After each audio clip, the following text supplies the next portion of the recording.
So I tried every real estate marketing method. In this video, I'm gonna be breaking down my favorite ones that actually worked. And I'm also gonna be sharing with you guys some things that didn't work. And at the end, I'm gonna be sharing with you guys my favorite method that I use today to scale my business without having to go through some of the conventional things that most investors have to go through to grow their business, getting leads on autopilot. Now, before we get into it, the reason why you should even listen to me in the first place is I've tried these things, I've been doing this for over 6 years. We recently did a 30 deal in 30-day challenge. Is it possible using our core marketing method? We ended up getting 36 deals done in 30 days. So I know this stuff works, and the stuff that I used to do in the past, I know it works too. It just cost me a bunch of money. Getting into this, I'm gonna be breaking down the 3 most popular ways of growing your real estate investing business, what the cost is involved. And if you stick around here on the channel, as you can see, there's not a lot of videos. I am gonna be breaking down these methods in deeper detail. But on this one, I wanna give you an overview of the cost, the numbers, the key performance indicators, the KPIs,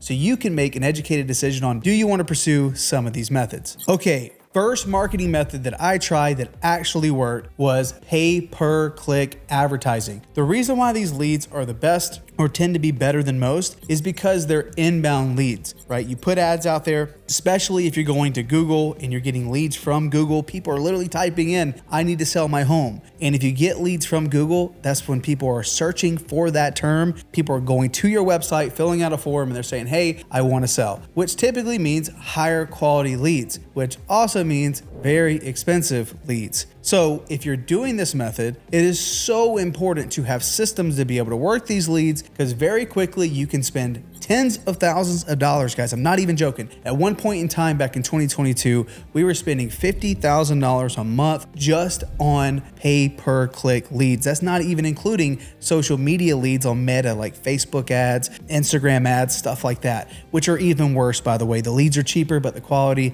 not near as good. Our numbers in the past were we would end up closing somewhere in the neighborhood of 1 in 12 to 15 leads that came through, and about 60% of those contracts actually made it to close. And I'm talking about wholesaling these deals. So that meant on average, we're spending somewhere in the neighborhood, if we're spending, it was about $200 to $300 a lead. Well, if it took us 12 of those to get to a deal, it was anywhere from $2,500 to $3,600 to get a contract. And if a little over half of those closed, that meant it cost us about $6,500 to get someone to sign a contract that we actually were able to take to close. Now, on the back end of that, our average assignment fee was a little over 16 grand. So the numbers still technically worked, right? It wasn't a massive return. It wasn't 5x. It was a little over 3x return on our pay-per-click advertising. But if you're very diligent with your money and you know how to process the system and you know how to close deals, then you're gonna do pretty well with this, because if you spend 6 grand and you make 16 grand or 18 grand or whatever the assignment fee is, you're gonna do pretty well.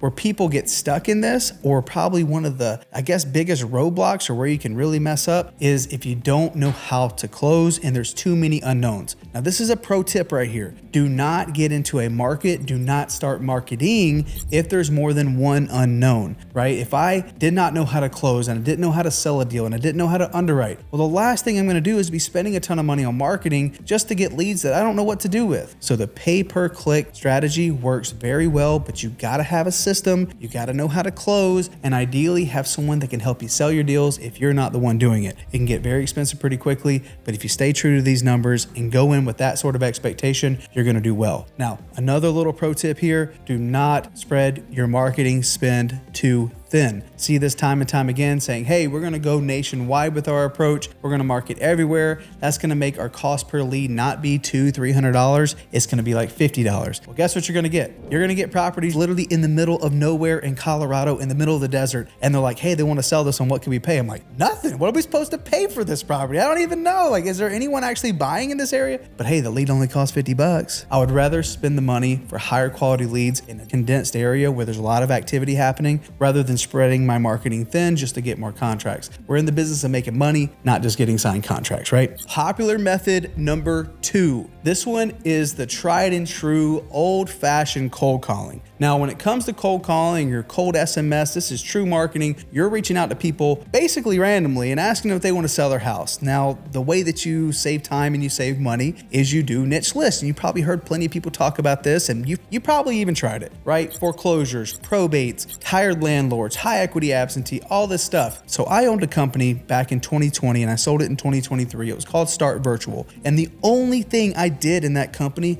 was help investors build out their cold call systems with virtual assistants. Now, I know this game very, very well. I know it comes to having great data. You have to have your tool set up properly and you need to have great people to work those things. That's like the triad, right? You got to have all three of those things at once. Now, I'll tell you right now, after working with, and I'm not even joking, well over 1,000 investors setting up these systems, it didn't matter what the list was. No matter how we did it, we would get 1 to 2 leads a day. Now, your average close time when it comes to cold calling is about 90 to 120 days. So if you do the math, you start spending money on pulling lists, getting data, using a dialer, buying phone numbers, doing all this stuff, and also having a virtual assistant, you'll easily be spending thousands and thousands of dollars every single month that you're not gonna see a return for at least 3 to 4 months. Now, as an investor, how do we make money? We solve problems, right? We try to help that person on the other side that's going through these situations say, great, well, if I can help you find a new place and I can get you out of foreclosure and I could do boom, boom, boom, boom, boom, all these things. Can you sell to me in 30 days, right? And for the most part, they still want to wait. It is a big, big, big follow-up game. So if you want to make this strategy work for you, you got to have a system in place to where you could take these cold opportunities and warm them up typically over a month or 2 period before they're ready to make a decision. By and large, that's how you make that work. So you get 1 to 2 leads a day. And again, before you see anything is about 3 to 4 months down the road. Now, why do people tend to do this? Is because it is cheaper than running PPC or pay-per-click advertising, and it's easier to get up and going, right? So it's a little bit cheaper and it is easier. You can literally pull a list and start calling like immediately. If it's me, I would still venture to prefer to PPC. And again, guys, like I've helped thousands of people do this and I've seen the grind. Just when it comes to time and not getting burnt out on doing something specifically, cold calling and cold texting and managing that, it works. It 100% works. But again, we're trying to find that needle in like 4 haystacks. And we wonder why it's tough to scale it. It's a problem that you'll always have to manage. It's not something that can be solved. So if you're doing this method and you're calling homeowners going direct to seller doing this, that's the numbers you're gonna face. So can you do deals with it? Absolutely. I'm gonna have another video here on the channel where I break this method down in even more detail.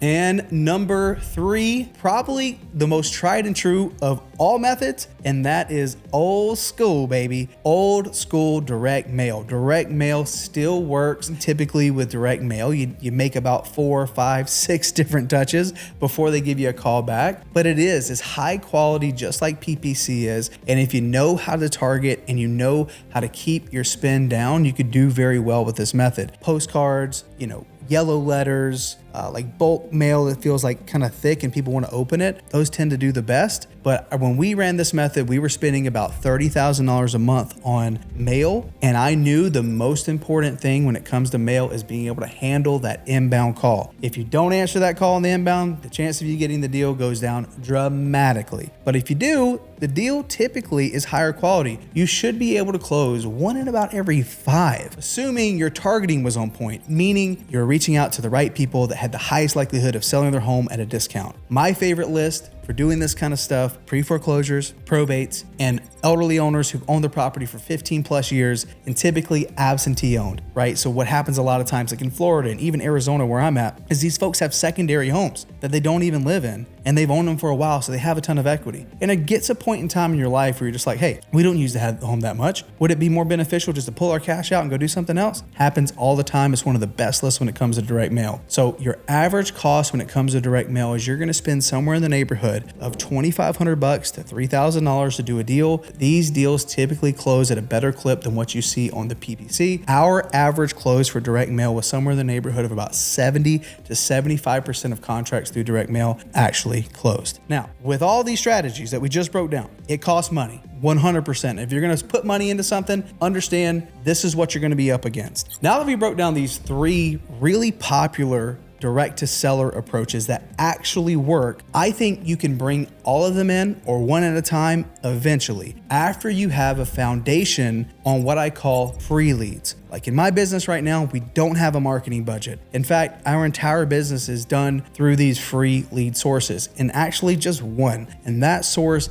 is realtors. We reach out to realtors to do deals. Now, the reason why I love this strategy so much, well, there's a lot, but I'll go ahead and tell you guys that KPIs, the key performance indicators, the numbers behind it all, is very, very consistent. I know it takes anywhere from 41 to 62 properties that are sent to me from a realtor to close a deal. From those 41 to 62 properties, I end up making somewhere in the neighborhood of 28 to 33 offers, and boom, we end up getting a contract. Now, these realtors are easy to target because their phone numbers are online. They typically put it on marketing materials so we can reach out to them compliantly. And guess what? Most of them prefer to be text, so it doesn't cost a lot. We end up spending about a half a penny a text, and we send about 1,000 texts a day. So if you do the math on a 30-day month, even if we're texting weekends, but we typically don't do that, we spend roughly about $150 a month in texting to reach out to these people. Not only is that crazy, it allows you to run your business primarily on margin, which doesn't really exist in the real estate world. When you do a deal with an agent, not only do you get a chance to do a second deal with them or maybe even a third deal with them within the same year, you get the opportunity to work with somebody who has a seller that is ready to sell right now. So it's easy to scale. It is very simple to reach out to these people. They're easy to find, and it's very cheap to do. So bare minimum, I don't care what you're doing in your business to get leads, you gotta have them. But we will never have an ugly house problem in our business again because we have basically infinite lead flow from these individuals. And that's why I'm just such a big proponent of you have to build a business on this as a foundation. So then that way you can run your business on margin and decide,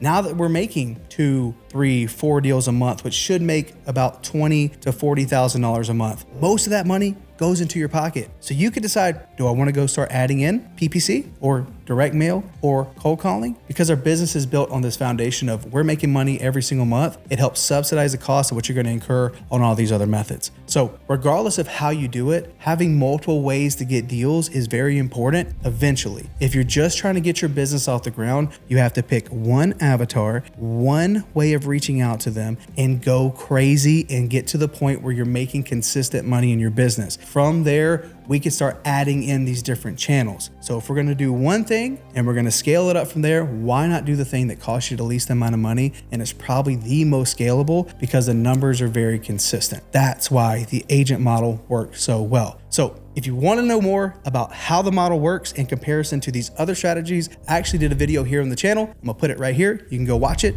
If you like what you see, I just hope that you subscribe because this is a brand new channel. I appreciate you guys. Bye.